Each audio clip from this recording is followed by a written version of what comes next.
जब भी इतिहास लिखा जाएगा तब मोदी सरकार के 10 साल के कार्यकाल को किसानों के खिलाफ क्रूरता, बर्बरता, दमन और दंशकाल के रूप में जाना जाएगा। आज भाजपा की केंद्र सरकार तथा हरियाणा, राजस्थान, उत्तर प्रदेश की भाजपा सरकारों ने देश की राजधानी दिल्ली को एक पुलिस छावनी में तब्दील कर रखा है, जैसे किसी दुश्मन ने दिल्ली की सत्ता पर हमला बोल दिया। दिल्ली के चौतरफा, खास तौर पर हरियाणा, क्योंकि वो 2/3 हिस्सा है दिल्ली के दोनों तरफ, खास तौर हरियाणा और दिल्ली बॉर्डर पर मंजर क्या है, मैं ये आज आपसे साझा करना चाहूंगा। पहला, सोनीपत में कुंडली और बहादुरगढ़ में टीकरी दिल्ली बॉर्डर पर सीमेंट के बैरिकेड्स, बड़े बड़े बोल्डर्स, रोड रोलर्स, कंटेनर्स लगा उन्हें सील कर दिया गया है। यही हाल यूपी और राजस्थान बॉर्डर का भी है। दूसरा, जहां दिल्ली की चौतरफा किलेबंदी की गई है, वहां सड़कों पर कीलें बंदी कर दी गई है। यानी कीलें और नश्तर दिल्ली की चौतरफा सड़कों पर जमीन में गाड़ दिए गए हैं। यही नहीं, कंटीले तारों की दीवारें बना दी गई हैं। तीसरा, पड़ोस में हरियाणा की भाजपा सरकार ने पंजाब और हरियाणा के बीच रतिया और बुढलाडा रोड के बीच 10 फीट गहरी और 15 फीट चौड़ी खाई बना दी है, जैसे दो दुश्मन देशों के बीच में बनाते। हांसी हरियाणा में जो है, उसके निकट राष्ट्रीय राजमार्ग पर मैयर टोल है। सरकार ने वहां जेसीबी मशीनें लगा 50-50 फुट गहरे गड्ढे बना दिए। सीमेंट बैरियर पर सीमेंट भरकर एक कंक्रीट की दीवार राष्ट्रीय राजमार्ग पर खड़ी कर दी गई है। कैथल हरियाणा में खाई खोदकर containers, dumped vehicles, cement barricades वो लगाकर एक पूरी दीवार खड़ी कर दी गई है। चौथा पहलू, पंजाब और हरियाणा के बीच घग्गर नदी है और घग्गर नदी का पुल है, आप सब जानते हैं। उस पुल पर, पूरे पुल पर लोहे के बड़े बड़े कंटेनर्स के साथ साथ कील और नश्तर गाड़ दिए गए। पुल को खोदकर कंटीली तारबंदी कर दी गई है। बड़े बड़े पिलर्स और पुराने वाहन की चेसियां लगाकर पूरा बॉर्डर सील कर दिया गया है, जैसे ये कोई हिंदुस्तान पाकिस्तान का बॉर्डर हो या दो दुश्मन देशों का बॉर्डर हो। पांचवां, पूरे हरियाणा, पंजाब, पड़ोस में दिल्ली से सटे राजस्थान और इधर उत्तर प्रदेश के पड़ोस में दिल्ली से सटे जिलों में इंटरनेट सेवाएं पूरी तरह से बंद कर दी गई हैं, शट डाउन कर दी गई हैं। वो भी तब जब बोर्ड एग्जाम सर पर है और बच्चों को हर रोज आवश्यकता है।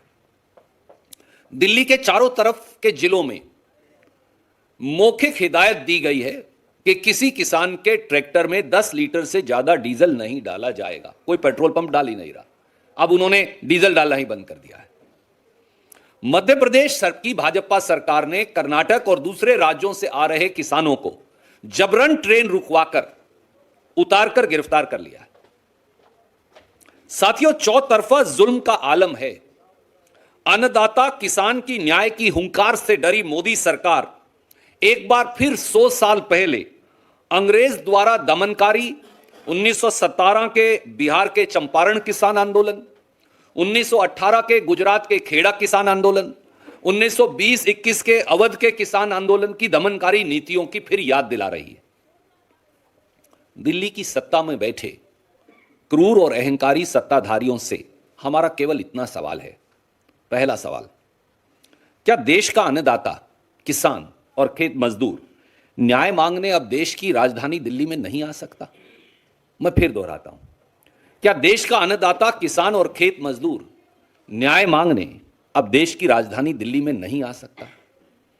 क्या किसान को दिल्ली की परिधि के 100 किलोमीटर में आने की अब आजादी नहीं रही है न्यू इंडिया में? दूसरा सवाल, क्या सरकार यह मानती और सोचती है कि किसान दिल्ली की सत्ता पर आक्रमण करने आ रहा है या फिर जबरन सत्ता पर कब्जा करना चाहता है? यदि हां, तो सरकार सामने आकर सबूत दे देश को कि यह दिल्ली की सत्ता की तख्ता पलट की साजिश है। और यदि नहीं, तो फिर देश की राजधानी दिल्ली को पैरामिलिट्री और पुलिस की छावनी में बदलने की आवश्यकता क्या है? दिल्ली में करोड़ों लोग रोज आते हैं, किसान भी आ जाएंगे, अपना न्याय मांगेंगे। तीसरा, देश का अन्नदाता प्रधानमंत्री और देश की सरकार से न्याय न मांगे तो कहां जाए? जब मुझे न्याय मांगना हो, मैं मेरे प्रधानमंत्री और मेरी सरकार से न्याय ना मांगू तो कहां जाऊं? तो क्या अब न्याय मांगने का कोई रास्ता और तरीका नहीं बचा, सब दरवाजे बंद हैं? यदि हां, तो सरकार यह तो बता दे कि किसान कौन सा दरवाजा खटखटाए, हम वो खटखटा लेंगे। चौथा सवाल, जब किसान आंदोलन पूरी तरह से शांति प्रिय है और जब सालों तक चला पिछला किसान आंदोलन भी शांति प्रिय रहा और टेलीविजन और अखबार इस बात के गवाह हैं और देश, तो फिर किसान की राह में कीले और नश्तर क्यों? कंटीले तार क्यों? सीमेंट के बोल्डर क्यों? कंटेनरों की दीवार क्यों? सड़कों में खुदी खाइयां क्यों? किसान के बेटों, पुलिस और पैरामिलिट्री के सिपाहियों की संगीने और बंदूकों के मुंह किसान की छातियों की ओर क्यों? और पांचवा और आखिरी सवाल, क्या भारत के हुक्मरान को देश की मिट्टी का दर्द, किसान की वेदना और कराहते हुए हिंदुस्तान की आवाज अब सुनाई नहीं देती?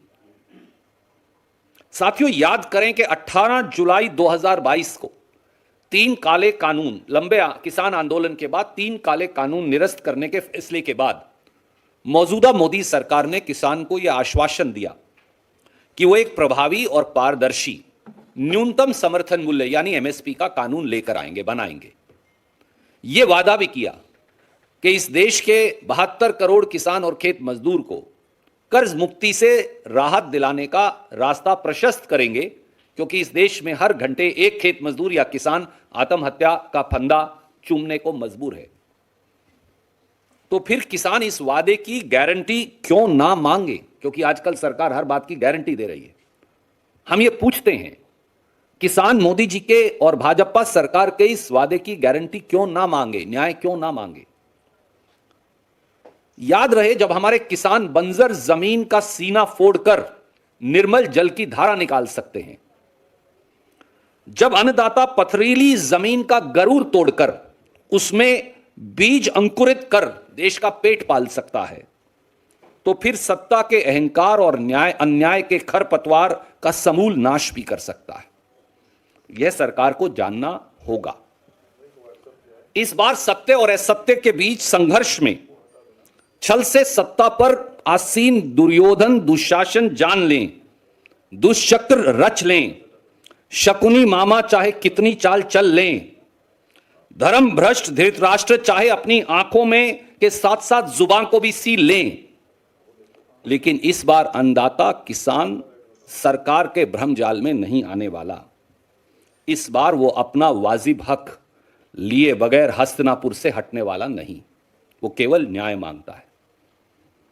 सरकार ये भी समझ ले कि ये तो किसानों की लड़ाई का आगाज है। अभी तो बस पंजाब और हरियाणा के किसान न्याय मांगने, दरवाजा खटखटाने आए हैं। जब पूरे देश के किसान की कुमुक दिल्ली आएगी तो फिर अंजाम क्या होगा? किसान खेत मजदूर की परवरिश का सबसे बड़ा हिस्सा शांति और सदाचार होता है। किसान कभी हिंसक नहीं होता, क्योंकि जमीन कभी हमें हिंसक होना सिखाती ही नहीं। उसे मालूम है कि दूसरे का हक लेना नहीं और अपना हक हर हाल में हासिल करना है। इसलिए भारतीय राष्ट्रीय कांग्रेस की ओर से मैं कहूंगा, और एक किसान के तौर पर भी, कि हम किसानों के न्याय की मांग का समर्थन करते हैं। राहुल जी न्याय की इसी लड़ाई को लड़ रहे हैं, खड़गे जी न्याय की इसी लड़ाई को लड़ रहे हैं, और हमारी मांग बड़ी सीधी है। देश के आदरणीय प्रधानमंत्री जी को किसानों को फौरन बुलाकर उनसे बात कर उन्हें न्याय देना चाहिए। एक लाइन की मांग है। देश के आदरणीय प्रधानमंत्री जी को किसानों को फौरन बुलाकर उनके आमने सामने बैठकर बात कर उन्हें न्याय देना चाहिए, वरना सत्ताधारी सरकार यह भी जान ले, यूं ही हमेशा जुल्म से उलझती रही है खलक, यूं ही हमेशा जुल्म से उलझती रही है खलक, ने उनकी रस्म नहीं है ना अपनी रीत नहीं, यूं ही हमने हमेशा खिलाए हैं आग में फूल, ना उनकी हार नहीं है ना अपनी जीत नहीं। जय जवान जय किसान।